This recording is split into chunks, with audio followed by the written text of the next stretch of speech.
Hola, buenas noches a todos. Encantados de recibirlos una vez más en estos cursos formativos internacionales de Fundación Patria Unida. Hoy tenemos dos invitados de honor muy especiales, grandes políticos y activistas sociales y ciudadanos en Perú que nos hablarán de la lucha que ha dado la ciudadanía a través de ciertos partidos políticos para defender su democracia, como decía Vania, con errores, con aciertos, pero que al final del día han sido los pocos que han podido detener el avance del Foro de Sao Paulo, del Grupo de Puebla, y que han defendido con honor la libertad, la democracia, el Estado de Derecho, la propiedad privada, y además con una base fundamental y trascendental, que es la defensa de la vida y la familia. Para esto se queda con ustedes Santiago Bolio, nuestro coordinador internacional. Estaremos en un diálogo, el diputado Alejandro Muñante está por conectarse, sigue en una reunión de trabajo en el Congreso que se alargó, pero mientras iniciaremos el diálogo con Vania, les recordamos que en la parte de abajo pueden realizar preguntas para un espacio final que dejaremos. La idea es que aprendamos de las estrategias, el diálogo, y bueno, adelante, los dejo. Muchísimas gracias, Alice. Bienvenidos todos a este nuevo webinar, que como todos los meses recorremos un país en América Latina y hablamos con diferentes personalidades de cada región, de cada país, para entender el contexto y entender la situación y aprender de las situaciones en América Latina. Entonces, bueno, con nosotros hoy, Vania, muchísimas gracias por acompañarnos. Ella es periodista con diplomatura en comunicación política y gestión estratégica de la imagen corporativa. Es asesora política y gran activista del Perú en contra del totalitarismo y a favor de la vida y la familia. Gracias, Vania, gracias por estar aquí con nosotros. Hola Santiago, qué gusto ver a los dos en realidad, pero bueno, un gustazo ver a Alice de nuevo después de ver ese video, honestamente a cualquiera le da ganas de ser mexicano, qué bestia, lindísimo de verdad. Creo que es un sentimiento que compartimos todos, o sea, siempre he dicho que México y Perú se parecen un montón históricamente, se parecen un montón en coyuntura, cuando teníamos a Castillo también se parecían un montón en presidentes, ¿no?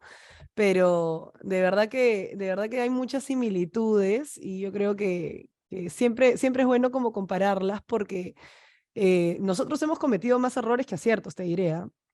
Pero como la del burro flautista, en una de esas sale una nota y sale bien, ¿no? Entonces, en verdad, acá se le dice de champazos, ¿no? De pura suerte, de champazos, nos han ido saliendo bien las cosas, pero es por una buena decisión, que es una buena elección del Congreso. O sea, el Congreso de la República, valgan verdades, ha sido el gran contingente del socialismo del siglo XXI acá.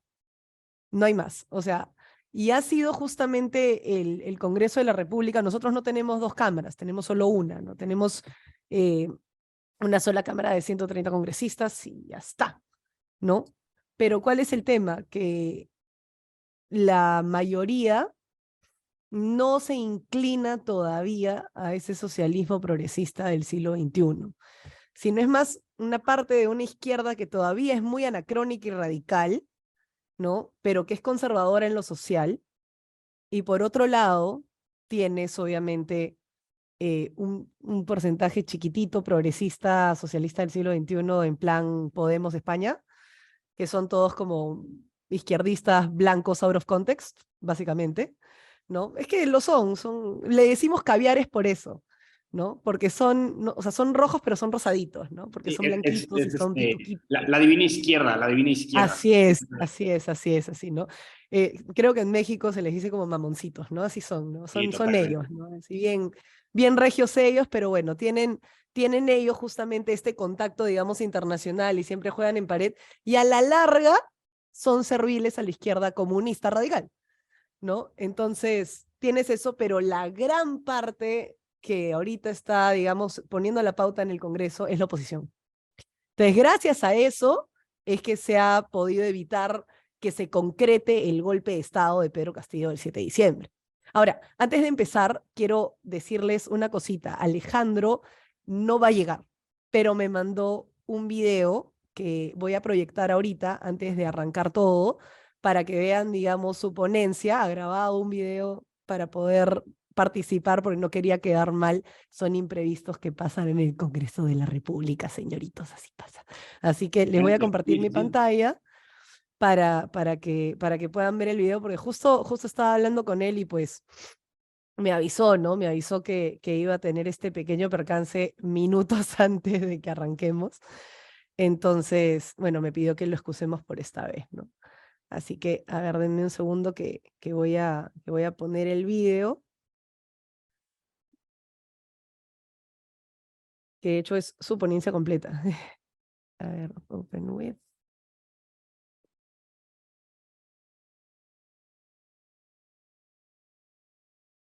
Y acá hay un pequeño problema de... a ver, no sé si de pronto les puedo mandar el enlace No lo sé. para que lo puedan descargar allá, porque hay un tema con el formato, creo. Pero bueno, voy a intentar abrirlo desde acá. Qué raro. Igual si quieres, véndolos compartiendo. Sí, eso es lo que justo te iba a decir. Ahorita te lo voy compartiendo ahorita por mensaje y ya lo pasas para que puedan, y vamos avanzando. Alejandro, por ejemplo, es parte de uno de los grupos más opositores al gobierno en general, que viene a ser obviamente Renovación Popular. Renovación Popular ahorita, por ejemplo, tiene un protagonismo muy fuerte en todo lo que significa lucha pro vida, pro familia. Y de hecho, Alejandro es uno de los autores es autor de varias de las leyes que ahorita están como marcando la pauta, porque cada vez que hay una crisis, una cosa que es realmente importante, digamos, por ejemplo, en el norte del Perú arrancan los huaicos, las desgracias naturales, y esta gente aprovecha para querer meter ley de aborto, ¿no? Ley de matrimonio igualitario, o sea, aprovechan el momento de que todo el mundo está mirando a la izquierda para por lo bajo meter lo otro, ¿no? Que yo calculo que es lo que hacen en todos los países, porque así se mueven, ¿no?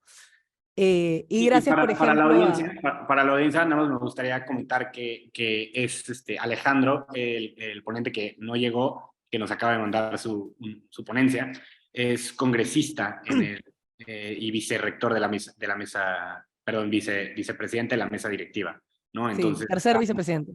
vicepresidente. Entonces, obviamente está metido en todos los debates y ha sido una figura clave en toda la situación que se ha ido desarrollando en el Perú en los últimos meses.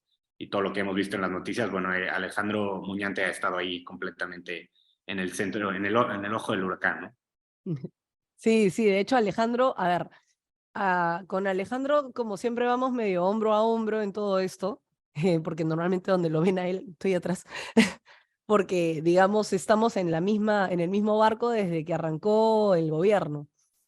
Por ejemplo, el tema de la inoculación obligatoria, ¿no? Él fue el único con contadísimas excepciones que decía, oye, pero la OMS dice una cosa y después se desdice que la cuarentena sí, que la cuarentena no, entonces medio que no nos están engañando, pero por lo menos no nos están diciendo la verdad completa y tenemos derecho a dudar, ¿no? O sea, ¿por qué nos tienen que obligar a hacer tal cosa? O sea, muy por la libertad.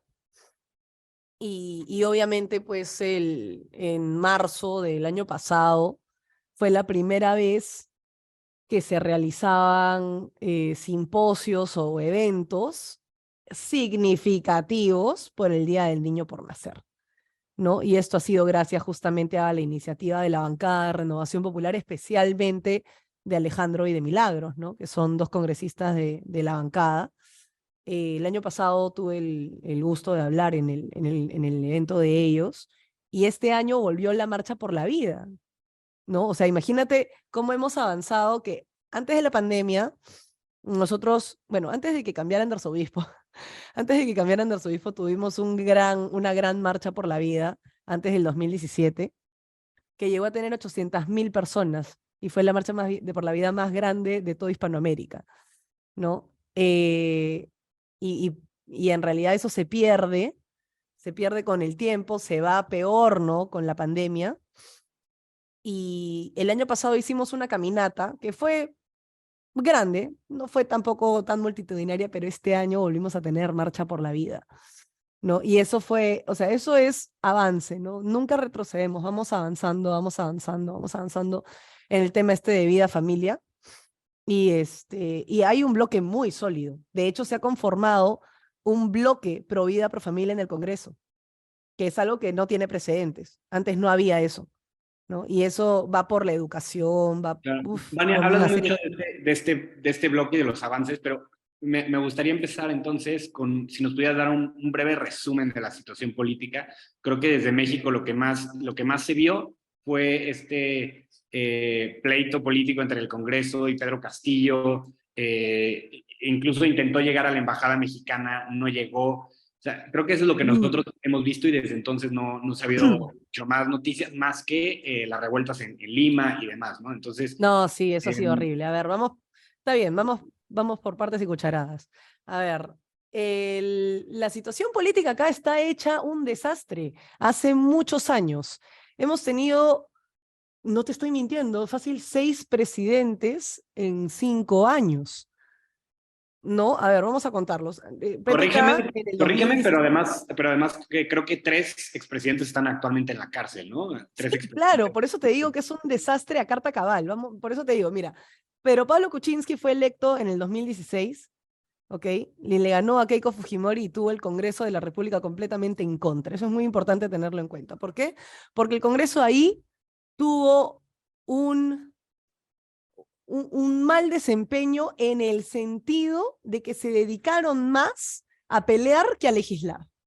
¿Ok? Y está bien que hayan tenido sus dudas con respecto a la legitimidad de las elecciones en el 2016, pero de verdad que tuvieron un paupérrimo desempeño que originó el rechazo a la clase política. Porque como no avanzaban, esa oposición fue repudiada posteriormente y fue culpable de que ahora odien tanto a la oposición y de que digan que el Congreso es golpista y todas estas sandeces que no tienen ni pie ni cabeza y que vamos a llegar a eso. Entonces empezamos con Pedro Pablo Kuczynski. Vacaron a Pedro Pablo Kuczynski y quedó Martín Vizcarra, que era su vicepresidente. En la época de elecciones ya habíamos advertido que Martín Vizcarra era un delincuente, porque Martín Vizcarra tiene problemas con la ley desde antes de ingresar como vicepresidente. Tanto es así que la candidata Keiko Fujimori en el debate lo señala. Entonces, Martín Vizcarra en el 2020 es vacado por incapacidad moral permanente. Hay todo un libro, porque si yo me pongo a hablar de Vizcarra me demoro 2 horas. O sea, de verdad que, o sea, un tipo de lo más ruin para la política peruana. Ahorita está inhabilitado 10 años del ejercicio político justamente por esos delitos, ¿ok? Entonces pueden leer el perfil del lagarto del periodista Carlos Paredes. Él ahí explica todo lo que pasó con Martín Vizcarra. Pero ¿quién lo vaca? Lo vaca el entonces presidente del Congreso, Manuel Merino de Lama, y ahí empiezan los problemas reales. Sin ir muy lejos, ya teníamos 3 presidentes en un periodo muy corto, no había terminado el gobierno, se supone que era hasta 2016-2021. Era 2020, ya teníamos 2 presidentes. Ese año llegaríamos a tener un tercer presidente, que viene a ser Francisco Sagasti, ¿ok? Entonces, ¿qué sucede con Manuel Merino? Manuel Merino se apoya en la oposición más dura. En la oposición más dura. Dígase en lo que acá les encanta llamar derecha. Y digo eso porque no es derecha.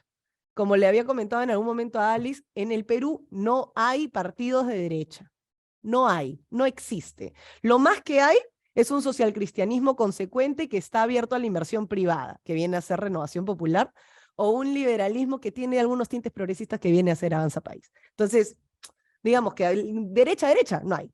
Entonces, ¿qué sucede? Con Manuel Merino vienen unas protestas muy violentas, movidas por 2 grupos específicos. Uno liderado por Verónica Mendoza, que es amiga de Pablo Sánchez, de Pablo Iglesias, ¿no? Pablo Iglesias de España, el popular del Podemos, ¿no?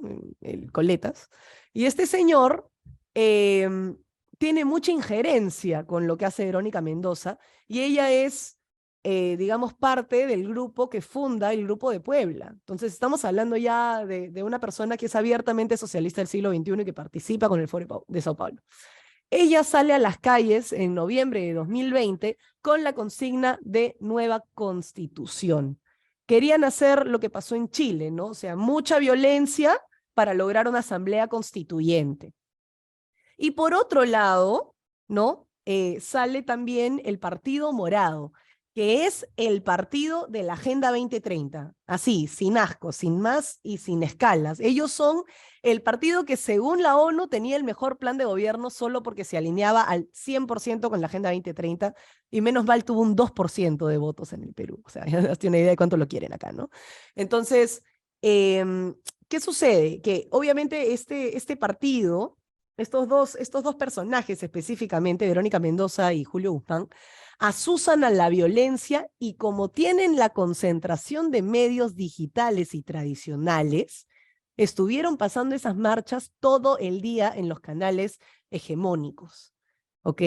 Sin mencionar que el programa de las Naciones Unidas, el PNUD, financió un grupo de medios independientes, que independientes tienen solo el nombre, ¿no? Pero ellos financiaban un grupo de medios independientes, que eran como 6 o 7, incluido un influencer llamado Marcos Cifuentes, que asusaban a la gente a salir a la calle y decían básicamente que la policía se estaba infiltrando y que ellos eran los verdaderos delincuentes. Entonces ya no era identifica a un ladrón, a un saqueador, no, era identifica a un terna, a un policía terna, o sea, un encubierto, ¿no? Cuando obviamente no tenía nada que ver.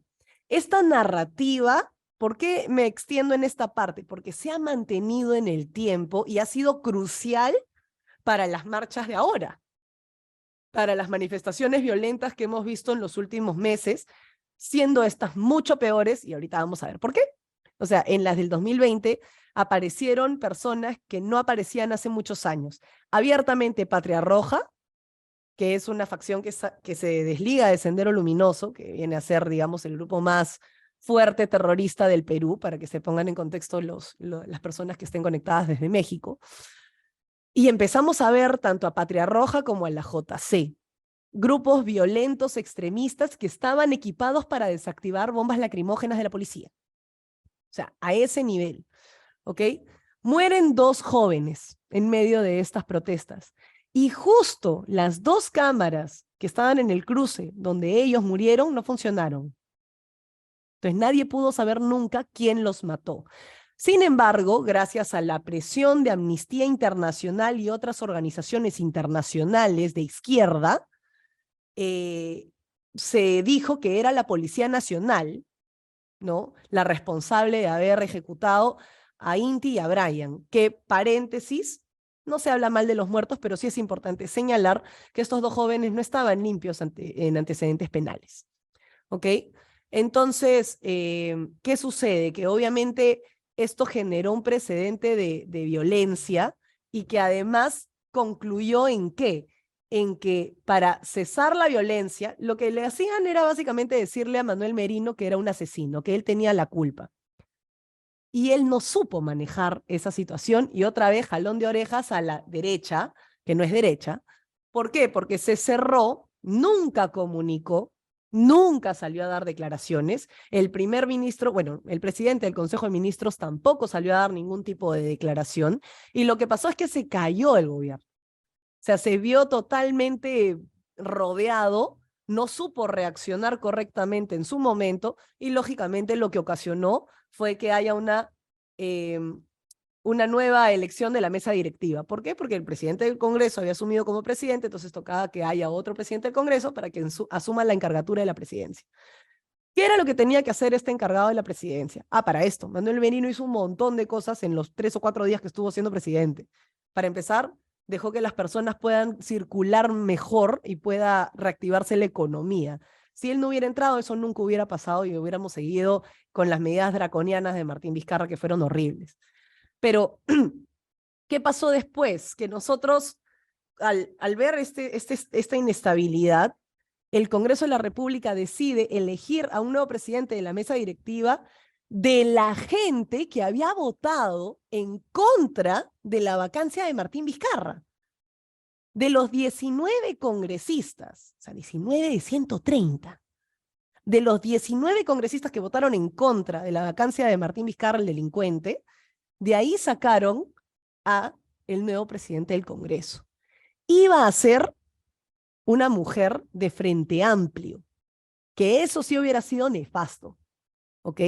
Pero salió una persona, digamos, más pegada al centro, que realmente no tenía nada de pegado al centro, era completa y totalmente izquierdista y socialista, que Vania, vendría a ser Francisco Sagasti. quiero hacer un paréntesis aquí nada más para avisarle a toda la audiencia que con gusto pueden poner sus preguntas en En el la, Q&A. en la zona, en la parte de comentarios y preguntas, y que por supuesto al final los vamos a ir contestando. Y también para mencionarles que el diputado Muñente no se pudo conectar, pero ya tenemos, nos mandó su ponencia.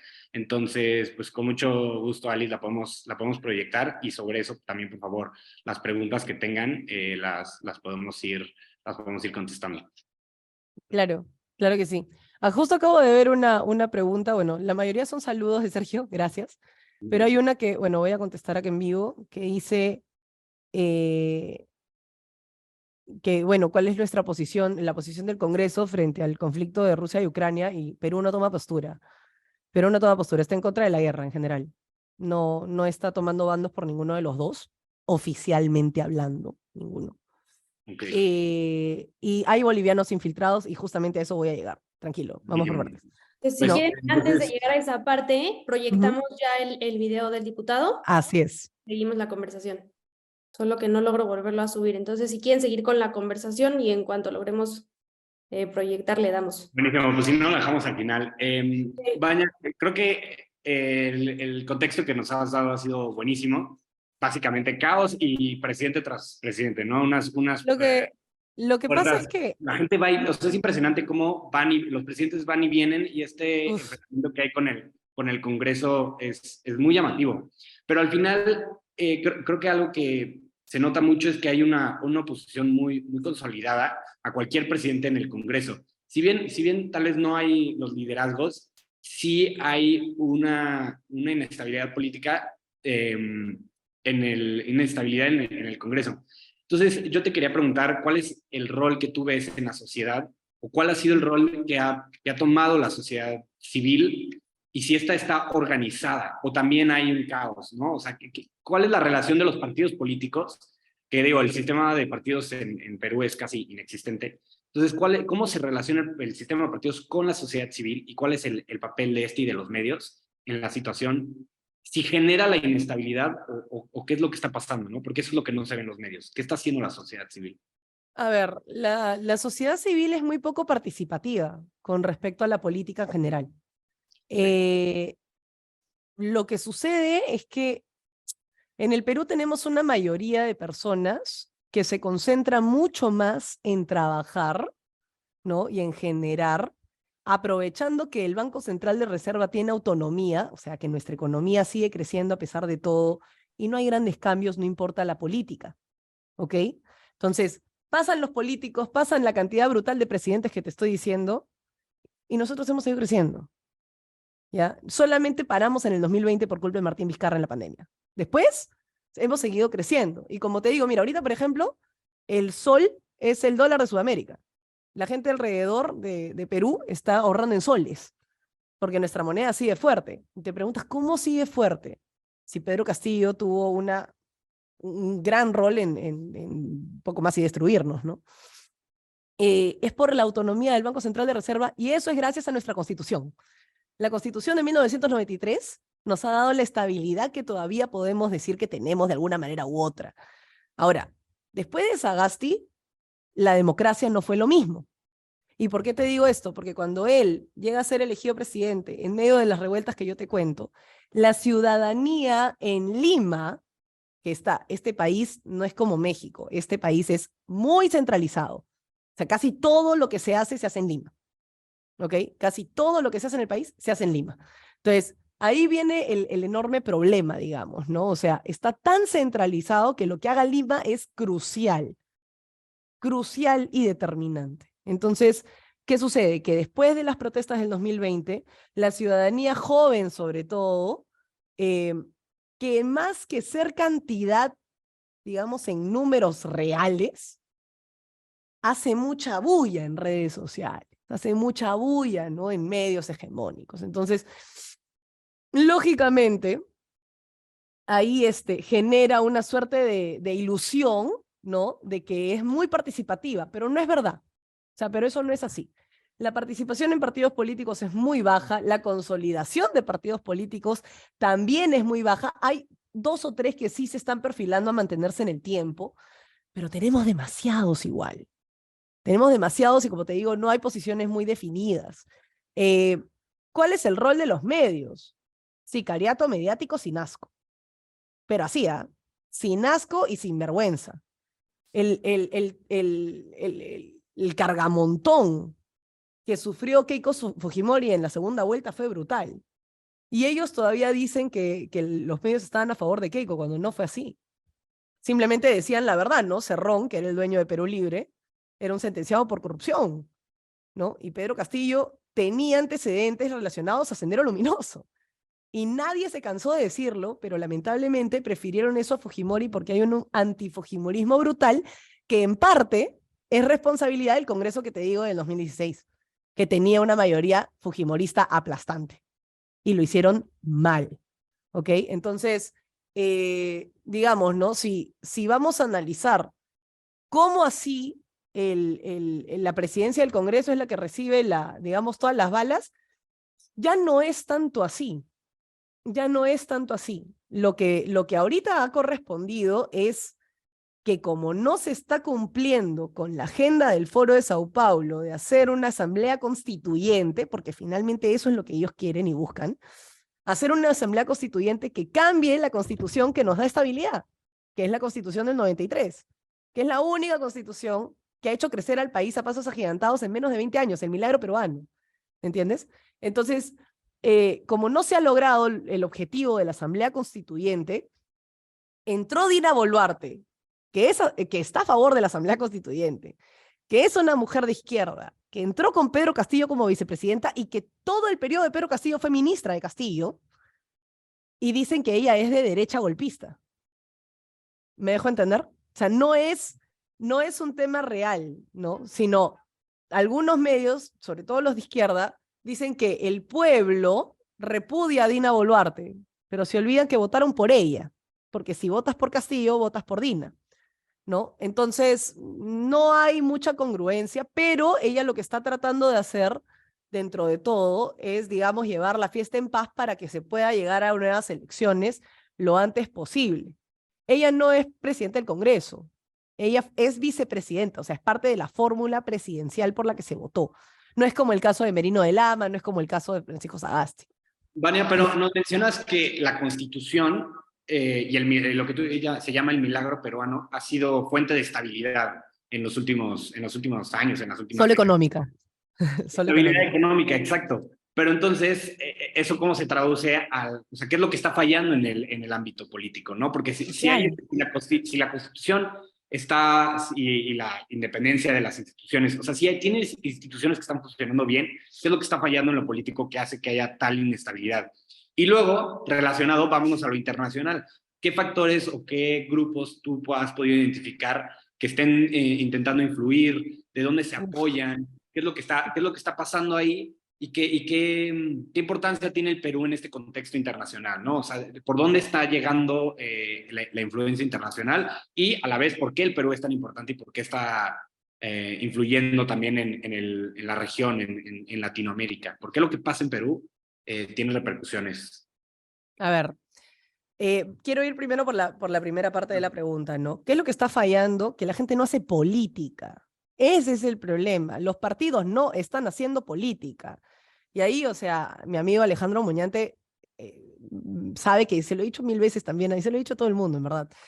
A los partidos políticos, o sea, muchos de Renovación Popular, empezando por el actual alcalde de Lima, que fue candidato presidencial, Rafael López Aliaga, él siempre dice, yo no soy político, yo soy un gestor, yo soy empresario. No, pues hermano, si eres político y tienes que aprender a hacerlo. O sea, tienes que tener la valentía, para tomar, digamos, la frase que ustedes usan en Patria Unida, tienes que tener la valentía de meterte en política, de hacer política y que sea transparente.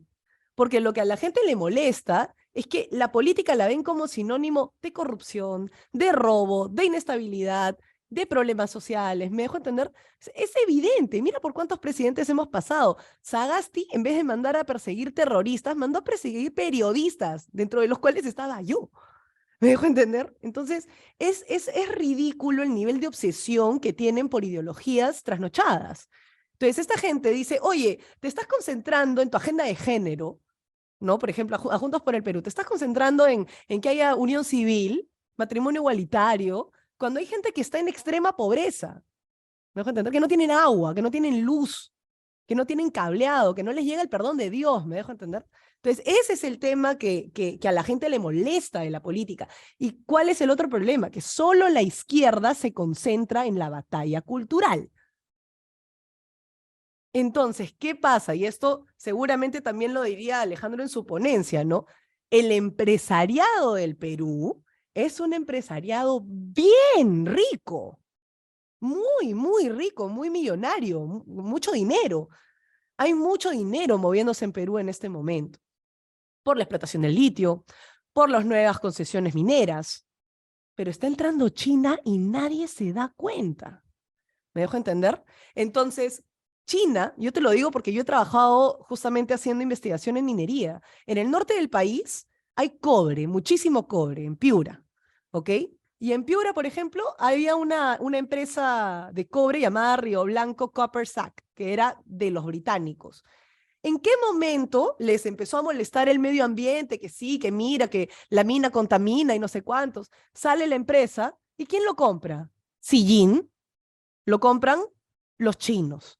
Y así los chinos se van metiendo y comprando, metiendo y comprando, metiendo y comprando, quitando la manufactura peruana, cambiando la ropa peruana que tiene uno de los mejores algodones del mundo, por ropa hecha en China. ¿Me dejo entender? Quitándole trabajo a nuestra gente para darle plata a China. Entonces, tú dices, no, pero ¿qué importa? Así es el libre mercado. ¿No? ¿Sabes por qué no? Porque después aparece Camarada Vilma, y lo pueden ver en mi canal de YouTube cuando quieran, aparece Camarada Vilma, que es la resistencia de Sendero Luminoso en el valle del río Erimantaro, en la selva peruana, diciendo, viva el chiismo. Y al presidente Xi Jinping hay que cerrar filas con... O sea, perdóname, ¿cómo a mí no me consta que estas personas están financiando las manifestaciones en Puno? Y ahora vamos justamente al plano internacional que querías decir, ¿no? O sea, me estabas preguntando cuáles eran los aliados, digamos, a nivel internacional. La izquierda tiene grandes aliados y tienen una injerencia brutal en Bolivia. Para empezar, Pedro Castillo dijo, en verdad estúpidamente, que le quería dar mar a Bolivia, ¿ok? Y lo dijo como a voz en cuello, muy emocionado, ¿no? Y esto en realidad generó que Evo Morales viniera a hacer poco más y campaña presidencial en el Perú, y hasta hay una sede del MAS en el sur del Perú, el Movimiento al Socialismo, que es el movimiento de Evo, para poner en contexto. Entonces, ¿qué sucede? Que al ondear la huifala, ¿no? Que es este símbolo de plurinacionalidad, lo que se está buscando es socavar la soberanía del Perú y el territorio peruano. Y tú veías después un video del presidente de la Nación Aymara de Bolivia, que está en el límite, en la frontera con Puno, diciendo, muy suelto de huesos él, que había financiado las manifestaciones en Puno, que es donde calcinaron al policía. ¿Me dejo entender? Entonces, claro, si tú unes los puntitos, los que usan la huifala son el remanente narcoterrorista, que es Sendero Luminoso más pasta básica de cocaína, básicamente, ¿no? En la selva del Perú. ¿Y por qué es importante el Perú? Y acá regreso a las coincidencias que tenemos con México. Desde la época del virreinato, el virreinato de Nueva España y el virreinato del Perú son los virreinatos más grandes de toda Hispanoamérica. Y al que le duela, pues que le duele y se sobe, ¿no? Pero es así. Entonces, ¿qué pasó? ¿Por qué te digo esto? Porque desde esa época ya buscaban inestabilizarnos desde el norte y desde el sur. El Perú no quería independencia, y lo dijo San Martín. ¿Me entiendes? ¿Quiénes querían que nosotros nos independicemos para debilitarnos? El Virreinato del Río de la Plata, la capitanía de lo que ahora es Chile, lo que sería la Gran Colombia de Bolívar. ¿Me dejo entender? Siempre ha pasado lo mismo y no aprendemos nada de la historia. Entonces, ¿quiénes están no reconociendo a Dina Boluarte? Maduro, Petro, ¿no? Argentina, Boric, o sea, el Alberto Fernández. y obviamente Arce en Bolivia. Entonces, ¿de qué estamos hablando? ¿Quiénes no reconocen a Dina? AMLO no quiere darle la presidencia de la Alianza del Pacífico a Dina, porque no le cae, pues, no quiere, no quiero y me cierro en mi huevo y ya está, ¿no? Entonces, lamentablemente, esto se convierte en un problema a la larga. ¿Por qué? Porque se están viendo tan acorralados por las decisiones firmes del Congreso de la República con el apoyo de las Fuerzas Armadas, que obviamente no pueden cambiar nuestro gobierno.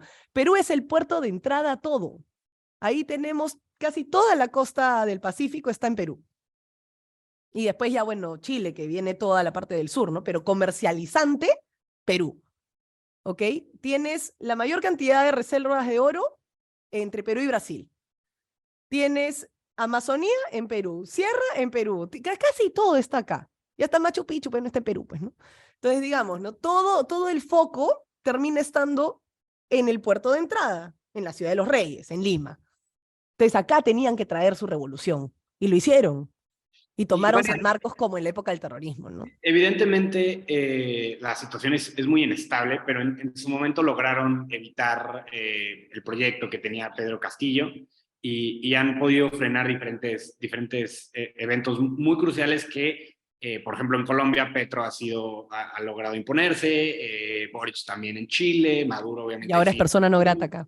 Exacto. Entonces, si tuvieras que decir una cosa que ha sido muy bien hecha o muy eficiente que han logrado en Perú, ¿qué sería? O sea, una buena práctica que se haya logrado en el Perú, que hayas dicho, eso es lo que está funcionando, quizás esa apego a las instituciones, que las Fuerzas Defensa Armadas de la respeten. Constitución del 93. Ok.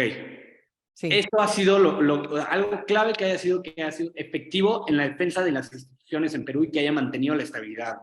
Eso, la defensa de la Constitución del 93 y la elección del Tribunal Constitucional, que es algo que habían estado posponiendo justamente para que no haya, y Alejandro y toda la oposición ha estado militando, pero fuerte para que se dé la elección del Tribunal Constitucional, que es algo que obviamente no querían. ¿Por qué crees que la cantaleta para esto? O sea, si tú veías a los manifestantes cuando recién empezó, eran cubanos, eran bolivianos de UNASUR. Hace poco salió un video de una señora que estaba con su bebita en la espalda, tirándose hacia los policías, ¿no? Y decían, ay, mira, qué salvajes los policías, cómo van a tirar una bomba lacrimógena. Todas esas eran polleras rojas. Busca lo que es ponchos rojos y polleras rojas cuando tienes que hablar de RUNASUR de Evo Morales. Esa gente era boliviana, y si no, eran agentes de RUNASUR. Entonces, siempre tiene que ver con el movimiento internacional. ¿Y cuál es su cantaleta? Cierran el Congreso, cierran el Congreso, cierran el Congreso, Siempre te dicen que el Congreso es golpista, que el Congreso es dictador, que el golpe lo hizo el Congreso. Todo se lo dan al Congreso. ¿Por qué? Porque el Congreso es el único que está defendiendo la Constitución del 93. Claro. Y es interesante que hables de todo este contexto internacional y la influencia específicamente de Bolivia, porque como muchos podrán aquí en la audiencia mexicana, nosotros tenemos el famoso artículo 33 de la Constitución que le prohíbe a los extranjeros involucrarse en política. Eso lo tenemos por razones históricas y principalmente está enfocado en Estados Unidos, ¿no? Para evitar que desde allá se metieran. Claro. Y uno de los debates recientes ha sido que el presidente dice que ni es tan importante, que no se tiene que aplicar y que es más, que por qué no lo quitamos y lo excluimos. Pero obviamente eso abre la puerta, más allá de cualquier cosa, a injerencia de otras fuerzas que se puedan involucrar mucho. Por supuesto, buenas o malas. Y con esto quiero dar paso a Alice, si no sé si ya, creo que es buen momento para tener la ponencia del diputado De Alejandro. Entonces, vamos, el tercer intento es el bueno. bueno. Esperemos que se escuche bien. Hola, ¿qué tal amigos de Patria Unida por un México Valiente? Bueno, me disculpo de antemano por no poder estar de manera presencial en este Zoom. Sin embargo, quiero dejar mis palabras de saludo primeramente a todos ustedes y felicitarlos por el trabajo que vienen realizando a nivel internacional, no solamente por México, sino por toda la región latinoamericana. Y además de poder explicar brevemente, desde mi punto de vista, lo que ha pasado en nuestro país. Y también, por supuesto, agradezco el interés que tienen ustedes por la situación política que ha atravesado nuestro país y que todavía está atravesando. Sin duda es una situación bastante difícil, compleja, pero creo que podemos hacer el esfuerzo de poder explicar brevemente lo que ha sucedido en nuestro país. Seguramente mi amiga Vania Thais va a ahondar un poco en estos temas, pero quiero dejar mi impresión en esta noche. Bueno, lo que sucedió en nuestro país, ustedes bien saben, lamentablemente ganó las elecciones un partido de ideología marxista-leninista, ¿no? Un partido que se declaró así desde un inicio, sin ningún tipo de temor, sin ningún tipo de complejo, ¿no? Y a pesar de que el ideario de este partido había sido puesto al público, el odio, el resentimiento hacia la política, hacia lo que significaba o representaba el apellido Fujimori, fue más que el entendimiento y la razón de muchos peruanos. Por esa razón es que, bueno, más allá de los cuestionamientos que pudo haber o que todavía existen en torno a la realización de las elecciones, lo cierto es que hubo una gran cantidad de peruanos que permitió que el señor Castillo gane las elecciones, ¿no? Y con él, pues, un partido, repito, de tendencia y de ideología marxista-leninista, ¿no? Eso conllevó a un gobierno completamente desastroso durante más de un año y medio, un gobierno que eligió ministros cuestionados, completamente impresentables. Habíamos tenido cerca de 80 ministros, algo completamente impensado en la historia de nuestro país y que finalmente pues terminó con una gestión completamente desastrosa. Ahora bien, durante el periodo del señor Castillo, el Congreso de la República, sabiendo y conociendo el accionar de este grupo político radicalizado que estaba en el poder y que gozaba del poder y que por supuesto también había utilizado el poder como un botín porque mucha gente se enriqueció, existieron varias denuncias de corrupción de parte de no solamente del entorno del señor Castillo, sino también funcionarios de rango medio, ¿no es cierto? Entonces, obviamente el Congreso tuvo que anticiparse. Y se anticipó no solamente con un trabajo severo de fiscalización, sino que además en la parte legislativa hicimos 2 proyectos de ley que se convirtieron en ley y que finalmente, a mi entender, significó el freno, ¿no? El estate quieto de este proceso revolucionario del socialismo del siglo XXI que venía a nuestro país. A ver, como un paréntesis, así como el mundo creyó en su momento que con la caída de la Unión Soviética el mundo se estaba librando del comunismo, así también nosotros en nuestro país creímos que con la caída de Abimael Guzmán o con el exitoso rescate de los rehenes en la embajada Chavín de Huántar, perdón, en la embajada de Japón tras la operación Chavín de Huántar, muchos creyeron que el terrorismo había sido vencido en nuestro país. Sin embargo, no supieron prever que el terrorismo en realidad lo que iba a hacer era cambiar de metodología, de estrategia, ¿no? Ahora se iba a infiltrar en la cultura, se iba a infiltrar en las universidades, iba a utilizar organismos de fachada como el Movadef, que es un movimiento que intentó incluso hasta inscribirse como partido político, pero que no logró su cometido por reivindicar pues el pensamiento terrorista de Sendero Luminoso. Entonces, ese pensamiento o ese accionar se impregnó también en partidos políticos y uno de ellos es el que llegó al poder en nuestro país, increíblemente, ¿no? Después de haber sufrido por varios años la tragedia del terrorismo que enlutó a miles y miles de familias, lamentablemente los peruanos se dejaron embaucar por un proyecto similar, muy afín a este pensamiento genocida, que finalmente terminó con un gobierno desastroso, ¿no? Entonces, volviendo al Congreso de la República, durante este periodo que Castillo estuvo en el poder, el Congreso aprobó 2 leyes importantes conociendo que el proceso revolucionario del socialismo del siglo XXI se venía con mucha fuerza en nuestro país. Aprobamos una ley, primero, para poder delimitar la cuestión de confianza. La cuestión de confianza es un mecanismo con la que cuenta el Poder Ejecutivo para, de una u otra manera, presionar al Congreso para aprobar una iniciativa legislativa del gobierno, del Poder Ejecutivo, ¿no?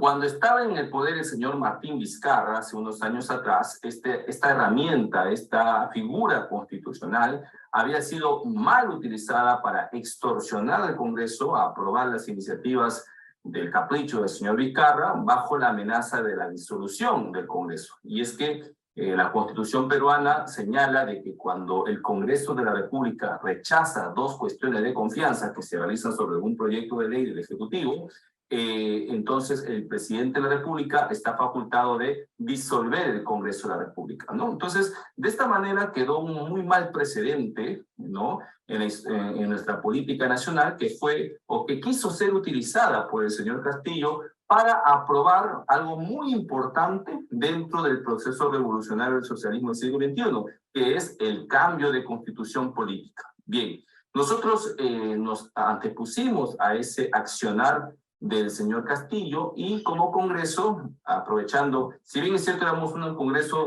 fraccionado de diferentes partidos políticos, pero logramos lo que en muchos congresos anteriores era sumamente difícil, que es la concertación, el diálogo, la coordinación entre las diferentes bancadas, de tal manera que logramos una mayoría importante en el Congreso para salvaguardar nuestra democracia, sabiendo pues el pensamiento radical de los que habían llegado al gobierno. De tal manera que eso permitió que el Congreso de la República apruebe una ley que delimite la cuestión de confianza, es decir, ya no se podía usar por cualquier cosa, como lo hizo el señor Vizcarra en su momento, sino que esta solamente debería, digamos, abocarse a políticas de gobierno, ¿no? Y obviamente tampoco se podía dar una cuestión de confianza para reformar la Constitución, que es lo que precisamente yo quería, para que el Congreso apruebe la Asamblea Constituyente a través, por supuesto, de una reforma constitucional. Cuando hicimos eso, obviamente el Ejecutivo pegó el grito al cielo e interpuso una demanda de inconstitucionalidad ante nuestro Tribunal Constitucional. Pero nuestro Tribunal Constitucional falló señalando de que lo que nosotros habíamos hecho era completamente constitucional. Entonces, eso, digamos que frenó por esa parte esa aspiración de lograr a través de la imposición y de la coacción la aprobación de la Asamblea Constituyente. Pero no contentos con eso, ¿no? Intentaron también hacer la Asamblea Constituyente a través de un supuesto referéndum directo, a través de la recolección de firmas, para presionar al Congreso a aprobar una Asamblea Constituyente. Bueno, finalmente, frente a eso, el Congreso de la República volvió a actuar, ¿no es cierto? Y logramos la aprobación de una ley que, digamos que consolidaba lo que ya estaba establecido en la ley, solo que para algunos no quedaba muy claro, ¿no? Que es que toda reforma constitucional debería pasar por el Congreso, así sea por iniciativa ciudadana, de tal manera que no puede haber referéndum directo si es que antes el texto no es aprobado por el Congreso de la República. Eso impidió que estos radicales de izquierda comiencen a recolectar firmas, engañando a la población de que se podía hacer una asamblea constituyente pasando por encima al Congreso de la República. Estas dos leyes frenaron el proceso revolucionario en nuestro país. Cuando finalmente Castillo no tenía cómo actuar y con la andanada de denuncias por corrupción que le había interpuesto la fiscal de la Nación, no le quedó otra cosa que un 7 de diciembre del año pasado, patear el tablero de la democracia, ¿no? Anunciar un golpe de Estado. Obviamente copando todas las instituciones, porque no solamente estaba disolviendo el Congreso con su mensaje a la Nación, sino que además estaba capturando el Poder Judicial, la Junta Nacional de Justicia, la Fiscalía de la Nación, y ya sabemos por testimonio del excomandante general de la Policía, de que Castillo había ordenado capturar a la fiscal de la Nación. Entonces, este señor quería imponer una dictadura en nuestro país. Obviamente no se lo permitimos, las instituciones todas reaccionaron a tiempo, el Tribunal Constitucional, la Junta Nacional de Justicia, el Poder Judicial, el Ministerio Público, después las Fuerzas Armadas tampoco hicieron caso de esta disposición del señor Castillo y después el Congreso terminó vacando al aspirante a dictador ¿no es cierto? Y con ello, pues, salvamos nuestra democracia. Esto permitió la asunción de la señora Dina Boluarte, porque ella era la segunda vicepresidenta, y hoy ella es atacada por todos los gobiernos de izquierda, ¿no?, que forman parte de este bloque socialista, por no estar acorde a su ideología política. No digo que la señora Dina Boluarte sea una persona de derechas, ¿no? Sin embargo, se ha alejado completamente de esta ideología radical, cosa que ha exacerbado a los presidentes de izquierda, incluido pues lamentablemente el presidente AMLO, ¿no es cierto?, que ha llevado incluso al rompimiento de las relaciones diplomáticas con el país, con el Perú, y esta narrativa internacional de desprestigio contra nuestra democracia sigue lamentablemente latente en nuestra región, y es por eso que agradezco este espacio de Patria Unida que nos permite a nosotros poder explicar lo que pasó en nuestro país. Nosotros estamos aquí firmes para defender nuestra democracia, para defender nuestras instituciones y para hacer respetar el Estado de Derecho. Algo que, por supuesto, el socialismo del siglo XXI, los gobiernos de izquierda radical, nunca van a hacer. Nunca está, o va a estar en ellos esta vocación democrática. Siempre van a querer imponer su dictadura a como dé lugar y bajo cualquier precio. Así que muchísimas gracias por la atención, que Dios les bendiga mucho y hasta una nueva oportunidad. Listo, aquí el mensaje. Excelente ponencia, la verdad, del diputado. Creo que nos dio una super perspectiva de lo que está pasando. Y a mí me parece que, en definitiva, lo que se puede rescatar es la importancia de las instituciones en salvaguardar el orden constitucional y la importancia que tuvo en su momento cuando Pedro Castillo intentó dar este intento de golpe, la importancia de que todas las instituciones respondieron como debían y todas en apego al marco constitucional. Sí, de hecho, Se nos a está ver, acabando el sí. tiempo, Vania, pero quería a forma de cierre preguntarte qué ves tú para el futuro del Perú y en 1 o 2 minutos qué es lo que más esperanza te da en la situación actual del Perú, ¿no? A ver, lo que más, lo que yo creo que se viene muy pronto es, ahora sí, participación ciudadana, ¿ya? Es algo que definitivamente veo que se ha dado porque sí hay una, digamos, una opinión general de algo muy específico, que es que no importa el tinte político de la oposición, porque hay desde centroizquierda como que ¿no?, hasta la derecha, ¿no?, dereche, hasta la derechita, ¿no? Que saben perfectamente que si hay algo que sí se cuida es la Constitución.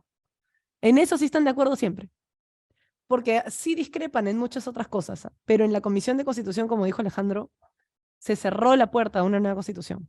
Se cerró con candado, no se puede. Entonces, eso de verdad ha sido crucial.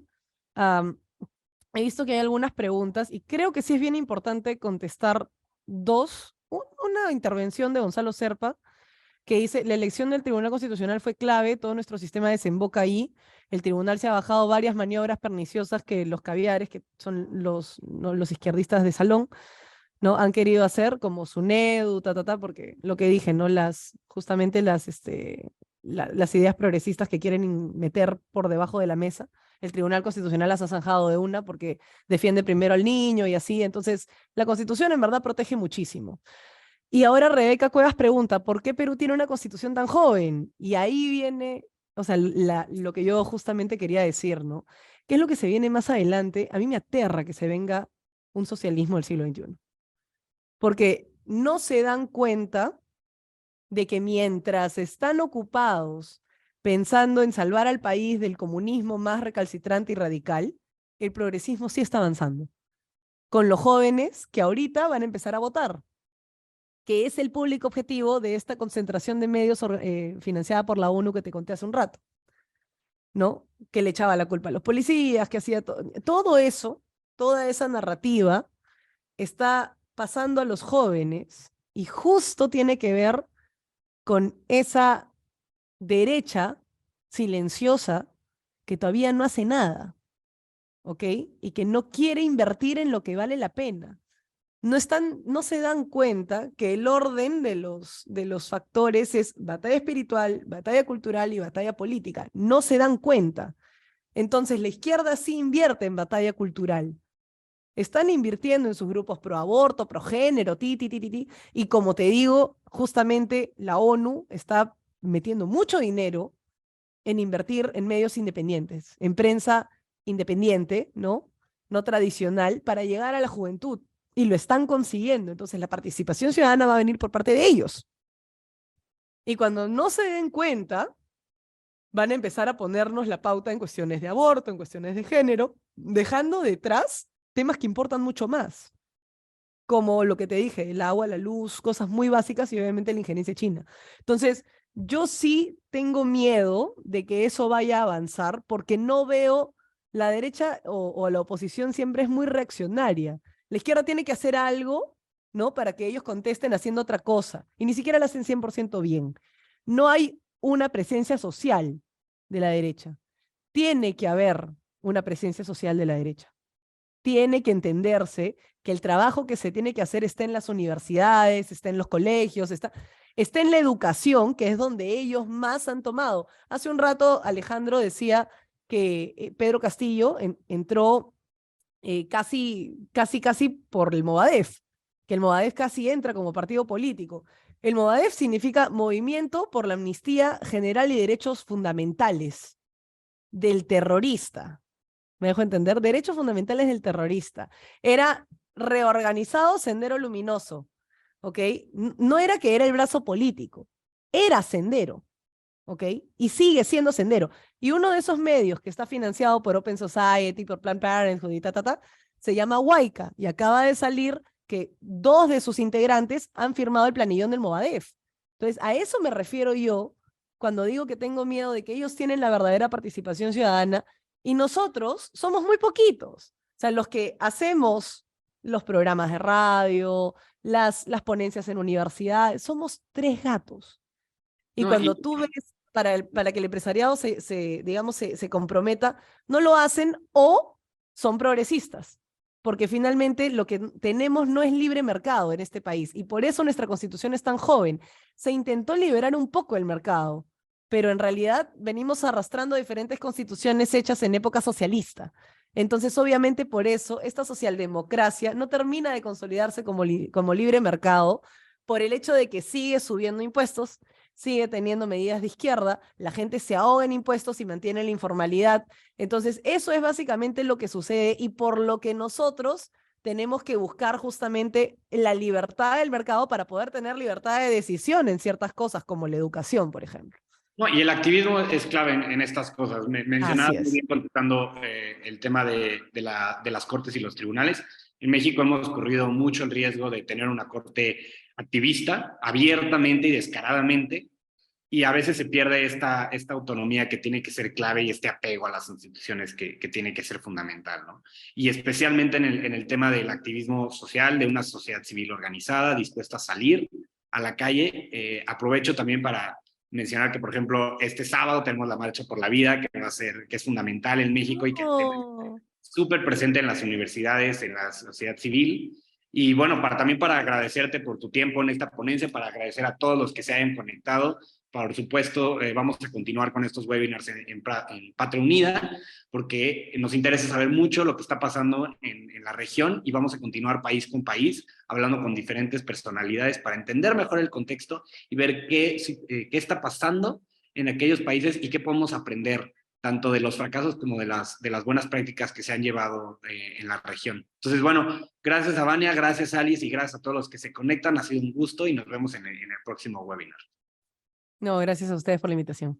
No, gracias a ustedes y ya nada más a manera de cierre, yo creo que si hay algo que aprenderle del Perú es definitivamente aquello que puede defender y salvaguardar la libertad a través de la democracia, si es el respeto total al Estado de Derecho, a la Constitución, y eso se logra, como lo hicieron allá, en el Congreso de la Unión. Por eso es tan importante que el próximo año, independientemente del cambio del presidente de la República que tenemos aquí en México, no perdamos de vista que lo principal es mantener y evitar que Andrés Manuel López Obrador, Morena y sus aliados logren nuevamente tener la mayoría, porque ahí es en donde se logran las reformas constitucionales, donde se debilitan a la democracia y donde, como todo socialista, llega a través de la democracia al poder para desde ahí destruirlo y coartar todas las libertades. Así que, Vania, diputado Alejandro, muchas gracias por habernos acompañado y, como dijo Santi, los seguiremos esperando en los siguientes webinars internacionales y en temas formativos.